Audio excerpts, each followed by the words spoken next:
നിയമ ഭേദഗതിക്കെതിരെ വീണ്ടും സുപ്രീം കോടതിയെ സമീപിക്കാൻ ഒരുങ്ങുകയാണ് സംസ്ഥാന സർക്കാർ. നിലവിൽ കോടതിയിലുള്ള ഹർജി പരിഗണിക്കണോ, പുതിയ ഹർജി നൽകണോ എന്ന കാര്യത്തിൽ സർക്കാർ നിയമവശങ്ങൾ പരിശോധിച്ചു വരികയാണ്. ആ നിയമോപദേശത്തിന്റെ അടിസ്ഥാനത്തിലായിരിക്കും അന്തിമ തീരുമാനമുണ്ടാവുക. അതേസമയം സുപ്രീം കോടതിയിൽ ശക്തമായ നിയമ പോരാട്ടം നടത്തുമെന്ന് മുസ്ലിം ലീഗും ഡിവൈഎഫ്ഐയും അറിയിച്ചു. സംസ്ഥാനത്തിന്റെ വിവിധ ഭാഗങ്ങളിൽ പ്രതിഷേധങ്ങൾ തുടരുകയാണ്. അപ്പോൾ എന്തായാലും പോലീസിനെതിരെ ഹർജി നൽകിയ എറണാകുളം DCC അധ്യക്ഷൻ മുഹമ്മദ് ഷിയാസിന് ഹൈക്കോടതിയുടെ രൂക്ഷ വിമർശനം. മൃതദേഹവുമായുള്ള പ്രതിഷേധം രാഷ്ട്രീയ നേട്ടത്തിന് വേണ്ടിയല്ലേ എന്ന് ചോദിക്കുന്നു കോടതി. കോതമംഗലത്തെ പ്രതിഷേധവുമായി ബന്ധപ്പെട്ട കേസുകളെടുത്ത് പോലീസ് പീഡിപ്പിക്കുകയാണെന്ന് ആരോപിച്ചാണ് മുഹമ്മദ് ഷിയാസ് ഹൈക്കോടതിയെ സമീപിച്ചത്. കോതമംഗലത്ത് കാട്ടാന ചവിട്ടിക്കുന്ന വയോധികയുടെ മൃതദേഹവുമായി നടത്തിയ പ്രതിഷേധത്തിലാണ് മുഹമ്മദ് ഷിയാസിനെതിരെ വിമർശനം. മോർച്ചറിയിൽ നിന്ന് മൃതദേഹം എടുത്തുകൊണ്ടുപോയത് അനുവാദമില്ലാതെയല്ലേ എന്ന് കോടതി ചോദിച്ചു. പ്രതിഷേധം രാഷ്ട്രീയ നേട്ടത്തിനല്ലേ എന്നും കോടതിയുടെ ചോദ്യം. പ്രതിഷേധത്തെ തുടർന്ന് ഷിയാസ് അടക്കമുള്ള കോൺഗ്രസ് നേതാക്കൾക്കെതിരെ പോലീസ് കേസെടുത്തിരുന്നു.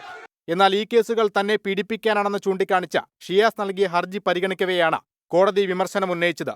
ഹർജി നൽകിയതിലും കോടതി അഭിപ്രായ വ്യത്യാസം പ്രകടമാക്കി. പോലീസ് ഉപദ്രവിക്കുന്നുവെന്ന് ഹർജി നൽകുന്നതിന് പകരം കേസുകൾ റദ്ദാക്കാൻ ആവശ്യപ്പെടുകയല്ലേ വേണ്ടതെന്ന് കോടതി ചോദിച്ചു.